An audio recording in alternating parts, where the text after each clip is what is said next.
पालकं सदा विमुक्तिसाधकं कलाधरावतंसकं विलासि लोकरक्षकम्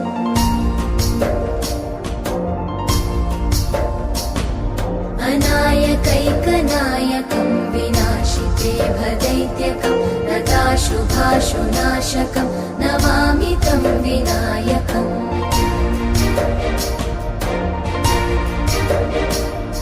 न तेतरातिभीकरं नवोदितार्कभास्वरं न मत्सुरादिनिर्जरं न ताधिकापदुद्धरम्